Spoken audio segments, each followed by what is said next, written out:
Hi, my name is Su Sing Hong, and I'm from Team Command Emitter, and we are doing the Predictive Guard Inspection AGV rover. And today I'll present my part, which is the mapping, localization, and waypoint following of the AGV rover. So without further ado, I'll present what I have done. As you can see, now I'm starting up the RV's application, and then now the AGV rover is actually placed inside a class which is used to represent an area of a factory. And as you can see, I am manually controlling the AGV to map around the class so that it knows, so that I get the default, the area, so that I could set the waypoints for the AGV rover to follow later on. And you can see I've saved the map into the class map PGM. Moving on, I'll run a script which I've written, which is for the user to load the maps that have been saved just now and decide which point that they want the AGV rover to follow. So as you can see, user can press on the plot and then drag their mouse to also decide which area that he or she want the rover to face, such that the camera can inspect or look at the thing that the user want. So you can see everything is plotted and then closed and then everything is saved. Moving on, all of the thing will be closed down and launch the nav2 node. Then as you can see, the map has been loaded.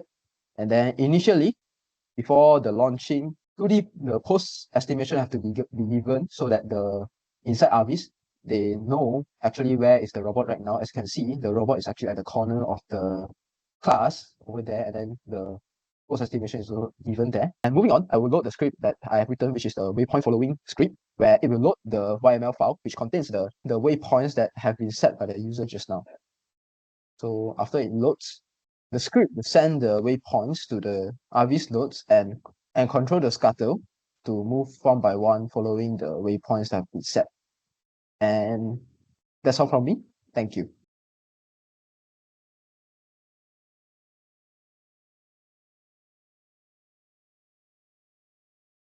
Very good morning. My name is Nicholas. My part is to determine whether the machine is working as normal or there is an anomaly using machine vision and thermal imaging. This is a demonstration of the anomalous detection using thermal imaging and machine vision. The main object is the stepper motor, which is powered by this circuit and it's controlled by the Arduino Uno.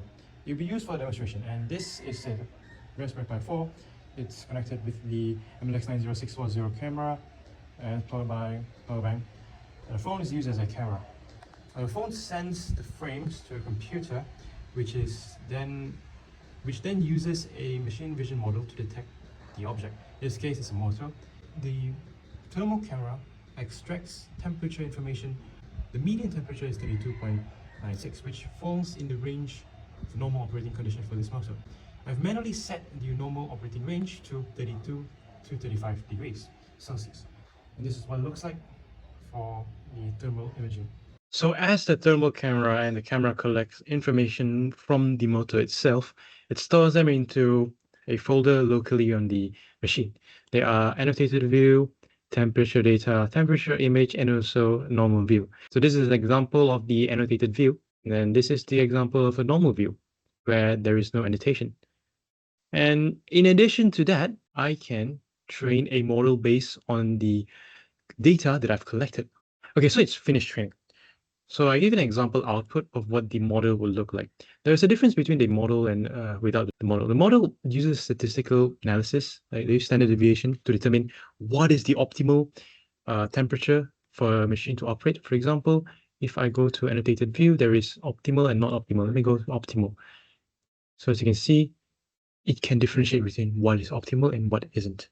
Good morning, sir. Welcome to my presentation about acoustic inspection. First, we have two microphones. They are going to perform dual microphone noise cancellation. Let's look at the live FFT waveform for now. As you can see, when I put a noise source towards mic 2, you can see that the FFT waveform has a response.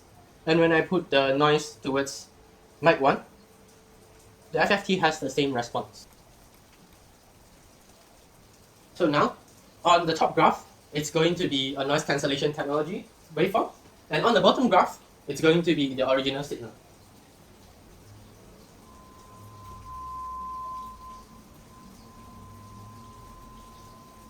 As you can see, when there's only 1 kHz signal, the algorithm does very well on noise cancellation for this 1 kHz signal. If I increase to 2.2K, as you can see, it's still performing very well. Next, let's move on to the machine learning model.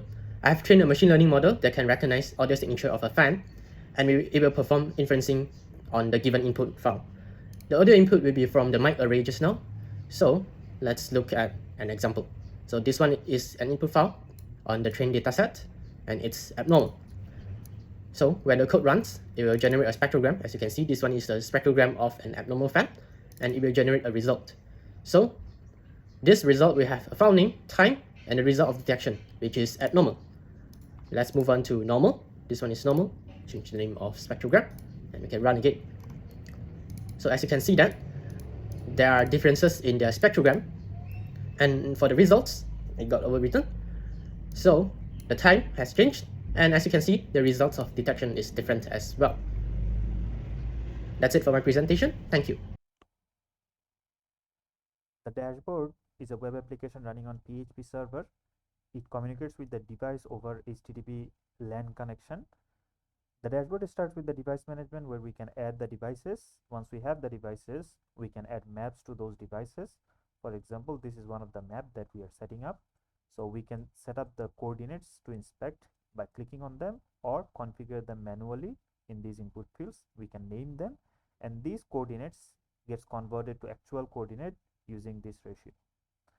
Once we have the map set up, we can start an inspection using that map.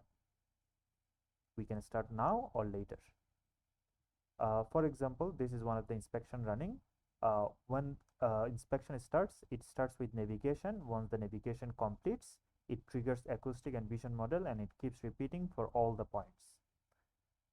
So if we go inside, we can see the live location here, live view, and these yellow dots mean those locations have problems, and green means everything's okay in those locations, and red dot represents the current location of the device, and we can see here all the data here.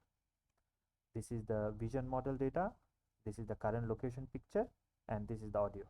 And if we want to see what happened at certain location over the time, we can analyze them from here. For example, new point, device inspected by device 1 at warehouse at this location has 3 inspection points. These are the data we can see in the graph.